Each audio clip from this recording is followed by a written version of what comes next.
Hello, and welcome to episode 12 of the Higher Ed Minute with Crystal Detweiler. Today we're going to talk about accreditation.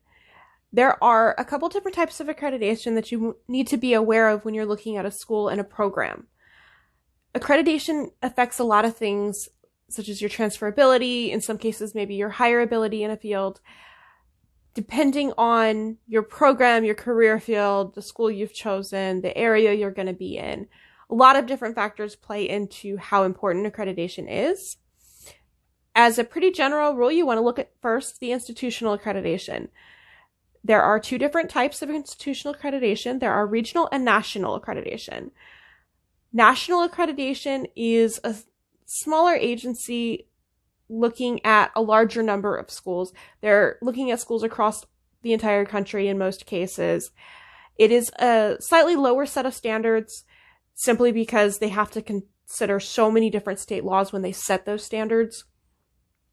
Regional accreditation is considered to be a little bit higher standard. It's a larger agency looking at a smaller number of schools in most cases.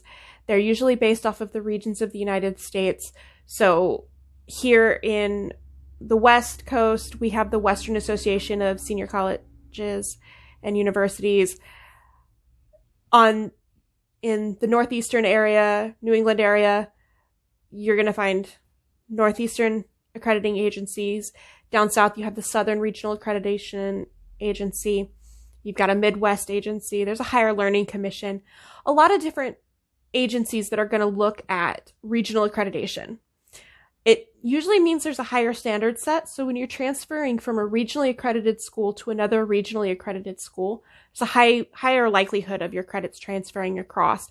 Whereas with national accreditation, although in some cases it might be a more appropriate venue for you to have accreditation in a national setting as opposed to a regional, national credits don't usually transfer quite as well. So for military students, that's really something you want to think about. The other type of accreditation you want to think about is the program itself. So for instance, if you're going into engineering, there's an organization called ABET. It's an accrediting agency for engineering technologies, and it's extremely important in the engineering world that your degree be accredited by ABET. For that one, you can go to their website, abet.org. I'll drop a link down below for any engineering students that are wanting to go into that field to make sure that you're looking at programs that are accredited. Programmatic accreditation is a group of hiring of people from different firms, companies, organizations in that field that look at a degree's content to see if it meets the minimum standards for entry into that field. With engineering, it's very important.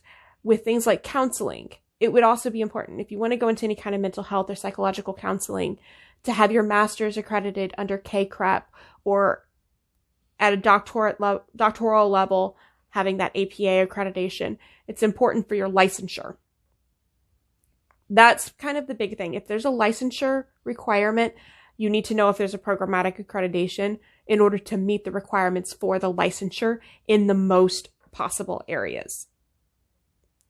So if you are interested in accreditation, as always, there's going to be some links down below in the description in YouTube and up above in the post in LinkedIn for you to check out and learn more about accreditation and actually look up the institutions you're interested in. If you have any questions, please feel free to reach out to an education counselor. We can help you determine if the school and program you've chosen has a good accrediting marker for your program and field. Thank you, and I hope you all have a wonderful day.